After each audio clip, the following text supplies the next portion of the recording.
jumpa lagi dengan saya Kartigan di acara Obrol-Obrol di Cafe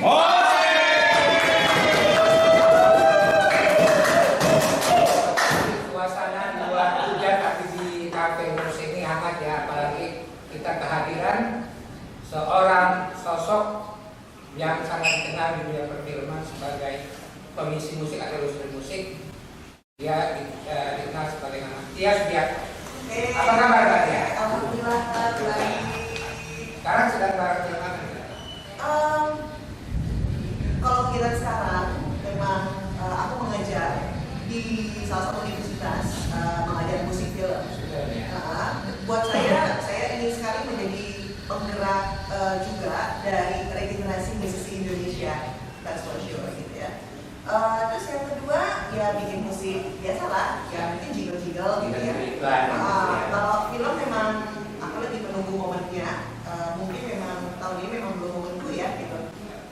Dan satu lagi ya aku memang lagi senang nulis aja. Nah itu kebetulan di mejanya ada buku berjudul novel ya Mbak Tia ya? Ya novel. Anak Tak Bernama, Ya. karya Tia Sudiarto. Ini novel yang kedua ya Mbak ya? Novel yang kedua. Yang pertama itu Panggil Aku Mama. Ya. Itu terbit tahun berapa tuh Mbak?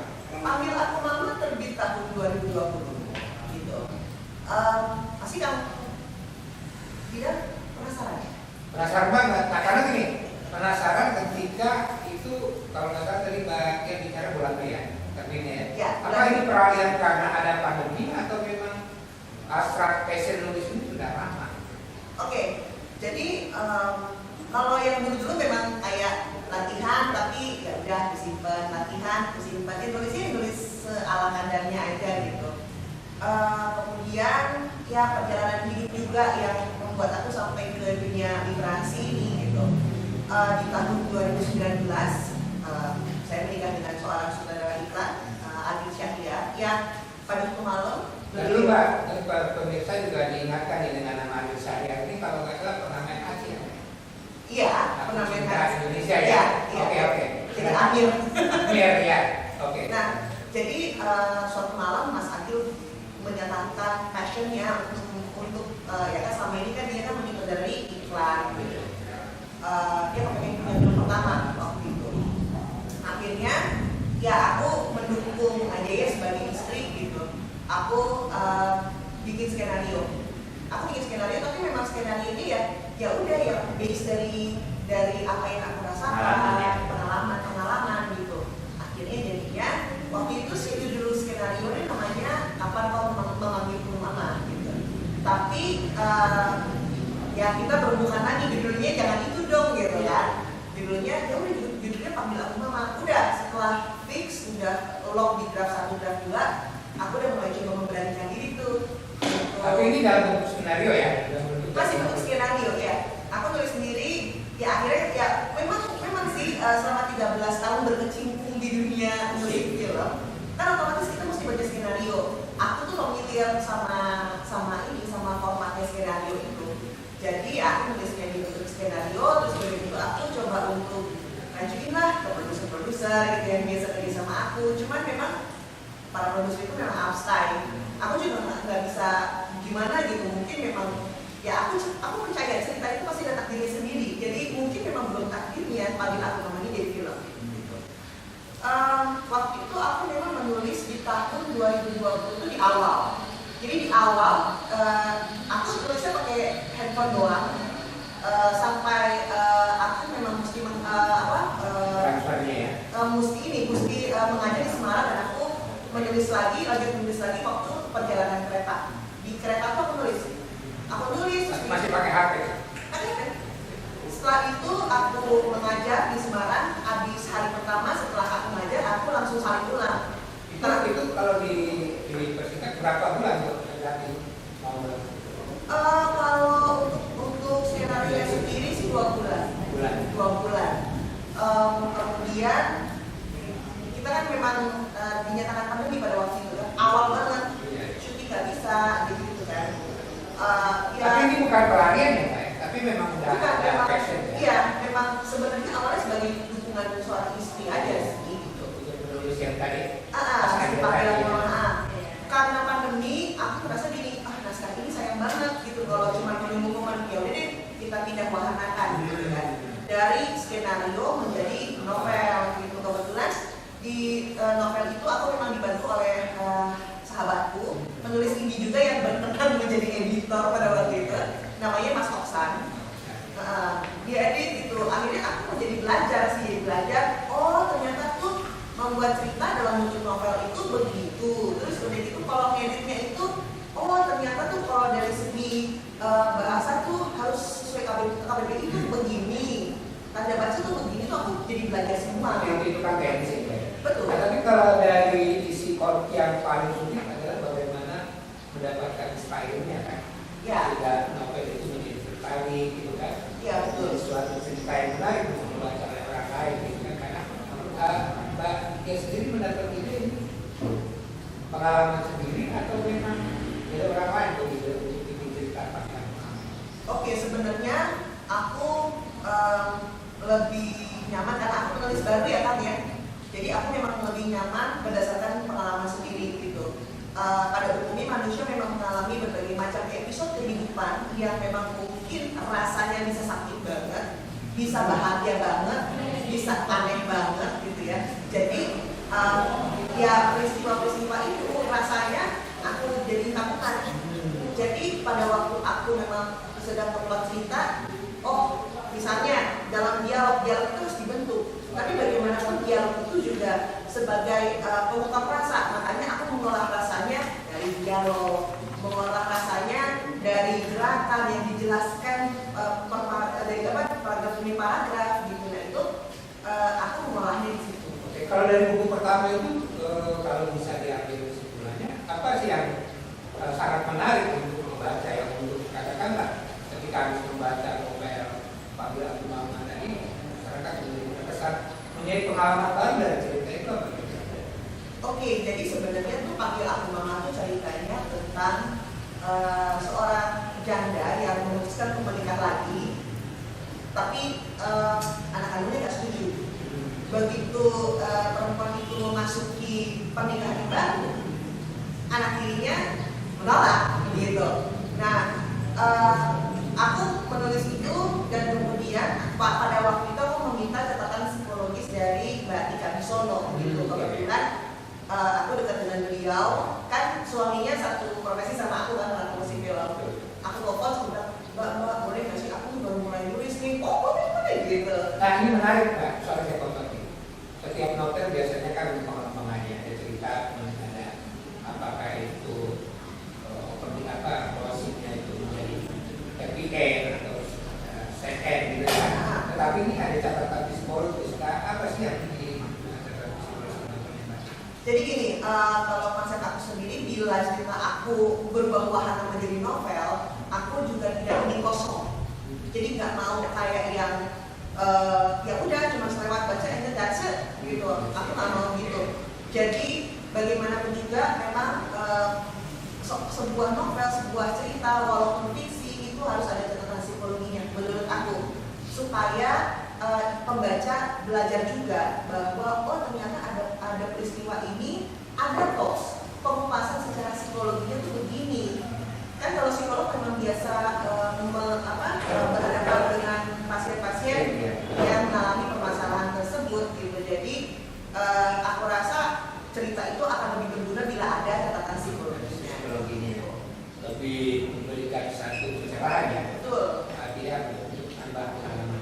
Iya. Betul. Tadi kalau di buku di novel anak tak bernama, ini apa nih yang ingin disampaikan oleh yang kepada pembaca? Sebenarnya masih sama, ceritanya tuh drama keluarga juga. Jadi di antara penolakan anak kandung dan problematika rumah tangga yang baru yang dihadapi itu, seorang penulis harus menolong kucingnya yang melahirkan. Begitu, memang aneh sih. Tapi ini memang terinspire dari pengalaman aku ketika aku menolong kucingku yang melahirkan. Kebetulan aku sempat nolongin 3 kali. Iya, oke. Nah pemirsa kan dari bicara kucing, pantesan di covernya ya. Tadi saya nggak gitu perhatiin, ternyata ini ada 2 tangan memegang kucing gitu Pak ya. Kebetulan ini anak kucing. Ini ya, anak kucing. Cuma kira-kira kenapa nih ambil dari kucing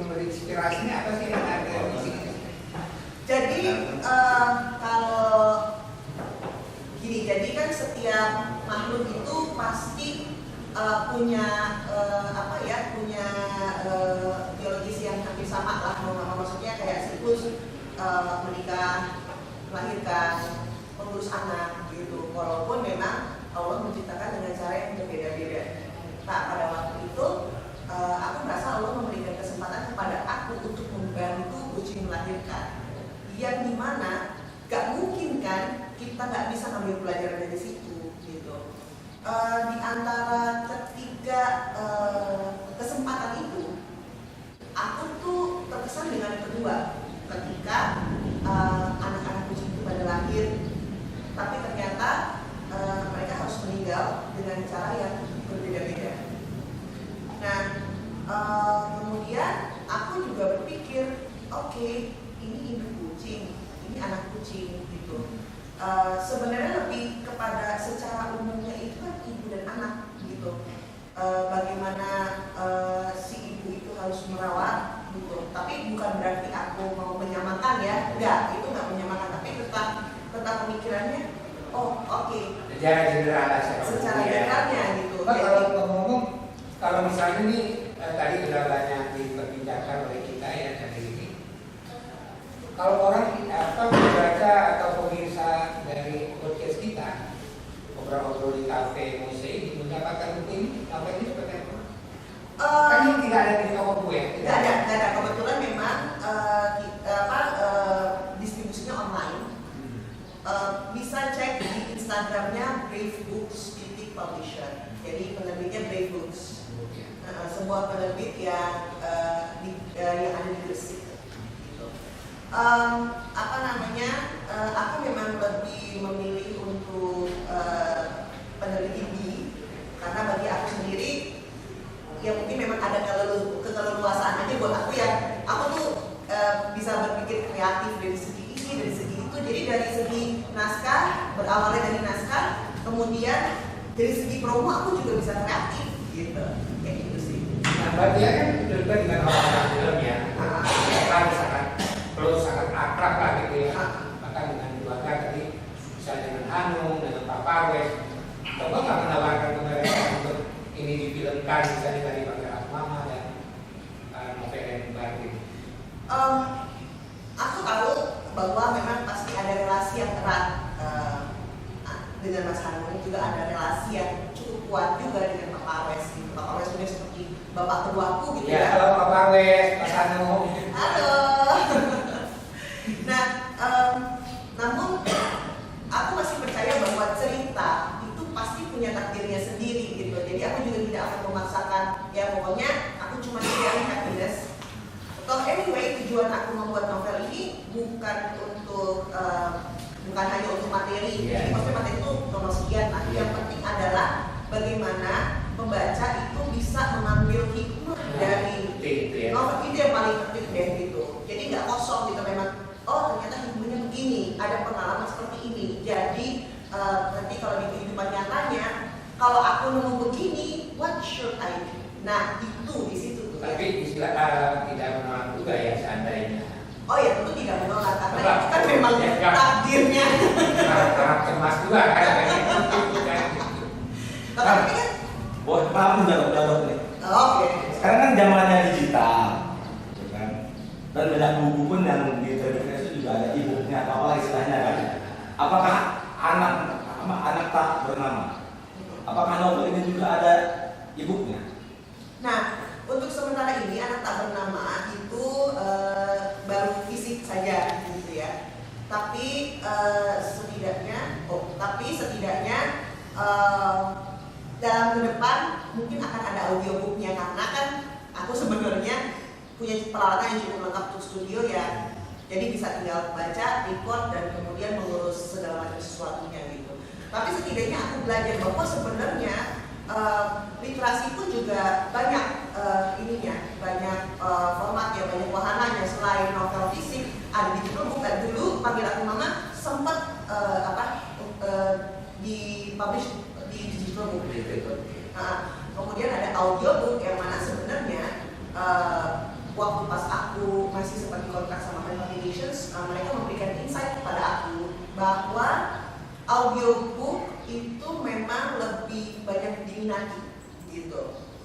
Jadi nggak ada salahnya. Mungkin bisa sambil tiduran gitu ya. Iya, bisa sambil dengerin gitu. Iya, iya. Dan lagi juga banyak sekali sekarang aplikasi audio buku yang memang bisa diperoleh gitu. Tapi rencana kapan dulu masuk? Sebenarnya rekamannya udah dari tahun lalu sih, udah selesai 1 chapter, 2 chapter gitu kan. Cuman memang harus tertunda karena satu dan lain hal, jadi akhirnya awal tahun ini akan mulai lagi. Gak apa-apa sih, buku fisiknya dulu yang kedua, nanti kan ada format yang berbeda, mungkin juga ada novel yang berbeda lagi gitu. Jadi judul-judul baru, tapi dengan warna yang beda-beda, mungkin juga dengan translation yang beda-beda gitu misalnya.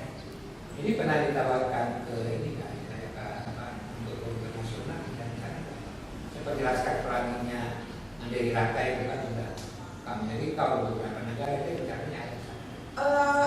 Tentu sebenarnya gini, kita bisa menciptakan karya-karya yang lainnya, dan dari aku sendiri semua cerita bisa ditranslasi gitu. Seperti Panggil Aku Mama. Panggil Aku Mama itu pernah ditranslasi ke bahasa Inggris dan bahasa Jepang. Oh pernah ya? Pernah. Sekarang kan tinggal perjuangannya, bagaimana caranya supaya memang cerita ini sampai ke mereka yang ada di dunia internasional. Itu aja sih, tinggal perjuangan itu aja. Jadi Mbak Diani akan beralih profesi atau gimana? Musik apa musik? Kemudian gua kayaknya nyaman nih nulis buku di balik musik. Mungkin udah boring atau udah bahasa gimana gitu? Sebenarnya aku tetap bermusik. Bagaimanapun kan aku tidak bisa membuat karirku sebagai musisi. No way gitu. Tapi selain musik, aku juga bisa menulis. Nah, dengan menulis ini, dengan coba membuat cerita, justru malah makin mempertajam musik aku gitu. Nah, sama kayak waktu tahun 2011, aku tuh sempet belajar fotografi, iseng-iseng. Ternyata itu juga mempertajam musik aku di film. Oh, ternyata kalau misalnya point of view-nya adalah, jadi misalnya gini, point of view-nya adalah beginilah pokoknya, beginilah gitu. Terus udah gitu, objeknya ini, point of interest-nya ini. Terus udah gitu yang lainnya, depth of field-nya mesti diukur pas segala macam. Nah, itu kan ada bicaranya. Jadi katanya sutradara ini mau bercerita tentang apa. Nah, itu yang membuat semakin tajam gitu, musik aku semakin tajam. Mungkin dengan harapannya, mungkin dengan ini musik aku juga semakin tajam. Ya mau untuk wahana apapun. Tapi yang jelas kan, the most fun things adalah aku bisa bikin promo sendiri. Jadi bikin jingle sendiri. Bikin jingle sendiri, terus syuting sendiri, ngedit sendiri, bikin musik sendiri. Dari apa fotografi ya. Iya, jadi gitu. Jadi jadi perfect gitu ya, sempurna lah ya. Ya, insya Allah. Kan nambah nanya boleh kan? Boleh dong. Ini saya tertarik dengan gambar covernya itu kucing. Itu ilustrasi, foto atau apa? Apakah itu kucingnya Mbak Tia atau gimana? Oke, jadi anak pertama ini, ini ya ilustratornya namanya Rusty Fisher. Rusty Fisher itu sepupu aku. Kalau nggak salah campuran Inggris lah gitu. Sekarang berdomisili di Australia di Melbourne. Rusty itu aku print dengan satu foto. Jadi fotonya itu aku megang anak kucingku namanya Sonic gitu. Dipegang aja terus difotoin. Begitu difotoin aku bilang gini, Dek, pokoknya posisinya seperti inilah gitu. Sama dia digambar. Jadi ini gambar kebetulan memang Rusty itu memang jago ilustrasi realis, itu jago banget gitu. Ya udah, akhirnya pas gini, oke Dek, fontnya begini ya, segala macam. Ya udah, akhirnya jadinya covernya ini gitu. Bagaimana Sonic sekarang? Seperti apa ya Sonic? Sonic sih udah setahun ya. Jadi setahun lebih sebulan lah sekarang tuh. Ya keadaannya baik-baik aja. Walaupun sekarang kan memang cuacanya lagi ekstrim banget. Pastinya kan pada umumnya kucing tuh pasti kesehatannya juga agak drop gitu ya. Cuman aku sih berusaha dengan sebaik mungkin aja untuk bisa menjaga, karena kan sebenarnya apa yang dalam kita itu amanah gitu. Oke, menarik sekali perbincangan kali ini dengan Mbak Tia. Ternyata mendalami dunia tulis tidak harus meninggalkan